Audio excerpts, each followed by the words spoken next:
ఇంకా ఫైనల్గా ఫిక్స్ అయ్యి 2 days తర్వాత చిరంజీవి గారి ఇంటికి వెళ్ళాను. ఎక్కుతూ నా స్క్రీన్ సేవర్లో మా మదర్ ఫోటో ఉంటుంది. మ్యాక్సిమం కష్టం సుఖం చేసే ముందు దాన్ని అలా చూసుకుంటా. ఓకే. మా అమ్మగారి పేరు ఇందిరాగాంధీ. చూడు ఇందిరమ్మ, వెళ్తున్నా, పెద్ద ఆయన కిందకు వస్తారు, ఇప్పుడు నేను చేయలేకపోతున్నాను, ఇది చేయలేనని చెప్పబోతున్నాను, ఇంకా రిజల్ట్ దేవుడి మీద వదిలిపెడతామని వెళ్ళి కూర్చున్నాను. కరెక్ట్గా ఆయన 4కి రమ్మన్నారు. నేను 3:45 కల్లా అక్కడ ఉన్నాను. ఎగ్జాక్ట్ 5 minutes to 4 చిరంజీవి గారు వచ్చారు. రాగానే వచ్చి కూర్చున్నారు. కాఫీ అది వచ్చింది. 150 films చేశారు కదా, ఆయనకి తెలుసు వచ్చినోడు ఏదో చెప్పడానికి ఇబ్బంది పడతాడని పట్టేశాడు ఆయన. సినిమా టాపిక్ తప్ప అన్నీ మాట్లాడతాడు ఆయన. లూసిఫర్ చూసామనే తప్ప మిగతా అన్నీ మాట్లాడతాడు చిరంజీవి గారు. అది మళ్ళీ మీకు అగ్గిన పరీక్ష. ఒక 7 minutes 10 minutes అటు ఇటు నడిచిన తర్వాత, సార్ అది లూసిఫర్ చూసాను సార్. చూసావా, ఏంటి బాగుందా, ఏంటమ్మా సార్, మంచి సినిమా సార్, కాకపోతే నాకెక్కడో మంచి సినిమానే మేము చేస్తున్నాం, నిన్ను మంచి చేయడం చెప్పమన్నట్లు, నీకు ఓన్ అయిందా ఓన్ అవ్వలేదా, direct straight to the point రా అన్నారు. Point blank straight to the point రా అని మళ్ళీ టెన్షన్. సరే బ్రీత్ తీసుకుంది, సరే ఏం లేదు, నా కథలైతే నేను చాలా బలంగా తీయగలను అని మీకు చెప్పింది చెప్పా. సర్దార్ గబ్బర్ సింగ్ ఇష్యూలో నేను స్ట్రాంగ్గా హిట్ కొట్టలేకపోయాను స్క్రీన్ మీద, నా కథ కాకపోవటం వల్ల. వెంకీమమ్మ కూడా హిట్ కొట్టిన నాకు తృప్తి లేదు. ఒక వెంకటేష్ గారు, నాగ చైతన్య మీద హిట్ అనే పేరేంటి, భారీగా రీసౌండ్ రావాలి కదా, పైగా జైలుకి వస్తే తర్వాత చేస్తున్నాను కదా నేను. సో అక్కడ నాకు అర్థమైంది సార్, ఇంకోళ్ళ ఇంటిని నేను మాడిఫై చేయలేను సార్.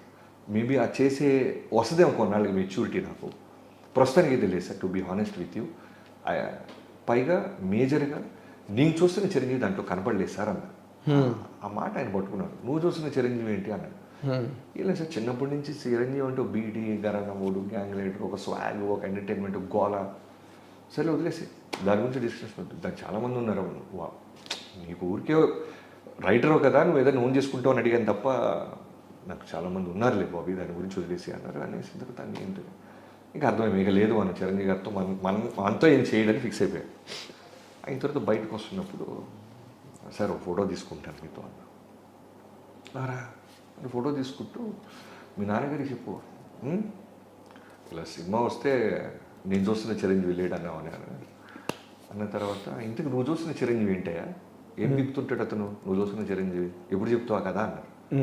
అది ఆయన గొప్పతనం. జనరల్గా నేనైతే ఇప్పుడున్న చిన్నపాటి స్థాయిలోనే ఎవరికైనా ఒక అవకాశం ఇస్తే వాడు గంతులేస్తాడు అనుకుంటే, వాడికి అవకాశం ఇచ్చిన తర్వాత, మీరు ఇచ్చిన అవకాశం నాకు నచ్చలేదు, నేను ఇంకొక ఆపర్చునిటీతో వస్తాను అంటే, నేను ఇమీడియట్గా వాటితో ఇంత ఎర్లీగా అయితే వాడికి నేను అవకాశం ఇవ్వను. 100%. కనీసం ఒక 6 నెలలు, కనీసం మనిషిగా మనకి ఎక్కడో వచ్చిన ఈగోస్ ఉంటాయి, కోపాలు ఉంటాయి, ఓ నెల 2 నెలలు పుష్ చేస్తామండి. అవునా కలుద్దాం రా, రే తమ్ముడు కలుద్దాం రా, ఎంత గుడ్ ఇంప్రెషన్ ఉన్నా ఏది ఉన్నా సరే, అరే నువ్వు ఇప్పుడు నా కింద పనిచేసే చిన్న బాయ్ కూడా ఉన్నాడు, ఆయన పిలిచి అరే నా బ్యానర్లో నువ్వు సినిమా చేయరా అంటే, అది గంతేస్తాడని సమ్మర్ సాల్ట్ వేస్తాడని నా విజువల్ ఉంటే, మీరు ఇచ్చారు బట్ ఇది కాదు, నేను ఒక కథతో వస్తానంటే ఎలా ఉంటుంది నాకు. సో ఆయన వెళ్ళే ముందు నువ్వు చెప్తున్న చిరంజీవి ఏం చేస్తాడో చెప్పవా, దాని సంగతి చూస్తానన్న. చెప్తాను సార్, ఒక 20 రోజుల్లో అలా వస్తానన్న. కట్ చేస్తే కరెక్ట్ 18వ రోజు మెసేజ్, 2 days ఉంది నీకు ఇంకా అని చిరంజీవి గారి దగ్గర. సో 20 రోజులు నాకు నా టీంకి అగ్ని పరీక్ష. ఎందుకంటే అది నేను హ్యాండిల్ చేయలేకపోతున్నా అని చెప్పొచ్చా. నా చిరంజీవి అది కాదని, ఇది కాదని తొడగొట్టు వచ్చావు. నీ చిరంజీవి ఎవరైనా ఆయన అడిగారు 20 రోజుల్లో వస్తాడు మా చిరంజీవి. ఇప్పుడు ఖచ్చితంగా మామూలుగానే చూసే చిరంజీవి గారు బోతత్వంతో చూస్తాడుగా 100%. అంటే లూసిఫర్ లాంటి సినిమా బాగుంటుందని మేము కొంటే, నువ్వేంటారు బిల్డప్ ఇస్తావు అనే దాంతో బోతత్వం చూసి మనం దొరికేస్తాం. అవును. ఫైనల్గా 20 days తర్వాత వెళ్ళి ఏదైతే ఇప్పుడు మీరు చూసారో ఆ ఇంట్రడక్షన్ ఉండేది.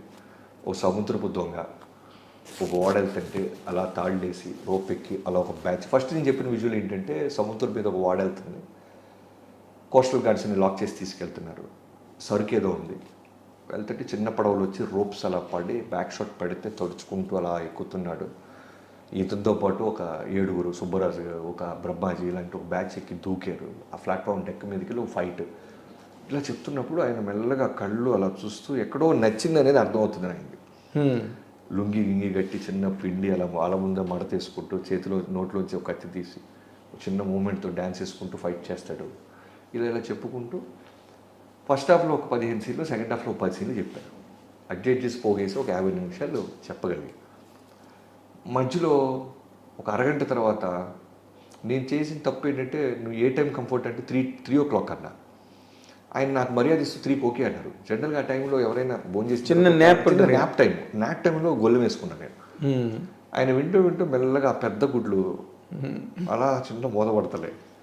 నాకేంటంటే ఇప్పుడు నేను బయటకు వచ్చి నేను అద్భుతమైన కథ చెప్పాను, కానీ ఆయన పడుకోవటం వల్ల కథ ఎక్కలేదంటే ఎవడో నమ్మడం. పోరా లవ్ ఈయన చెత్త కథ చెప్పుంటే నేను కథ చెప్తున్నాను, బట్ వలసలో ఇదే. ఇప్పుడు వెళ్ళి నా వైఫ్కి ఏం చెప్పాలి, ఎందుకంటే పాపం తనకి నిద్ర లేదు 20 రోజుల నుంచి. తనకి అన్నీ చెప్పా, చిరంజీవి గారితో ఇలా లూసిఫర్ వచ్చింది, నేను నో చెప్పి వస్తున్నాను, ఇలా కొత్త కథ చేస్తున్నాం అంటే పాపం ప్రతి దానికి పాపం స్టెప్ నాకు సపోర్ట్ చేసేది. ఇప్పుడు నేనేం చెప్పాలి, నిద్రపోయాడమ్మా తను, ఆయన పడుకున్నారు అందుకే ఎక్కలేదంటే పోరా అంటారు. వచ్చి బయట నా టీం పోనా గారికి, చక్రికి, వీళ్ళందరికీ చెప్పాలి నేను బాగా చెప్పానే బాబు, ఆయన ఎక్కడో నిద్రపోయారు. ఎక్కడో ఒక 3-4 మినిట్స్ మెల్లగా అలా మోస్తున్నారు, మళ్ళీ కళ్ళు తెరిసి మెల్లగా వాటర్ అది తీసుకుంటున్నారు. అన్నీ జరుగుతున్నాయి. అయిపోయిందిరా బాబు జీవితంలో, ఇక లేదు నెక్స్ట్ హీరో ఎవరు రాయాలి, ఇక చిరంజీవి గారితో లేదురా అవకాశం, ఎక్కలేదు ఆయన నిద్రపోతాడు, డిస్కనెక్ట్ అయిపోయాడు కథగా అనుకుంటా.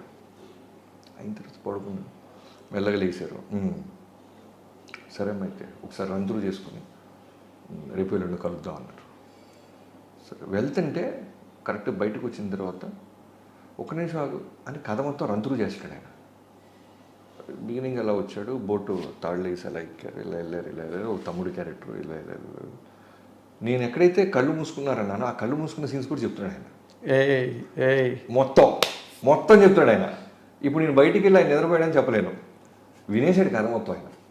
మొత్తం నీకు అవకాశం కూడా పోయి అవకాశం కూడా మొత్తం అయిన తర్వాత ఓకే సరే అయితే రేపు ఉండవు ఆ క్యారెక్టర్, అది నువ్వు అన్న చిరంజీవి క్యారెక్టర్ బాగుంది, మిగతా కథ మాత్రం సోల్ లేదు ఈ సినిమాకి, to be honest with you Bobby అన్నారు.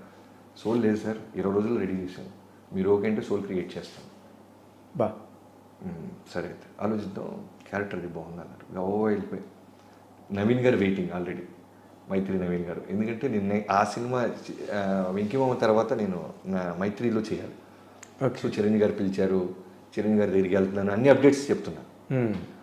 అందుకని నవీన్ గారు వెంటనే ఆనందాన్ని నాకు సార్ క్యారెక్టర్ బాగుందన్నారు సార్, మన సినిమా ఉన్నట్టే అని చెప్పాను. నవీన్ గారు ఆనందంతో చిరంజీవి గారు ఫోన్ చేశారు, సార్ థ్యాంక్ యూ సార్ బాగుందని. ఆయన షాకు, ఆల్రెడీ బాగుందని ఇక్కడ చెప్పారు, క్యారెక్టర్ బాగుందన్నారు, కథ చేయాలి నవీన్, బట్ బాగుంది, వాడు చేయగలడు.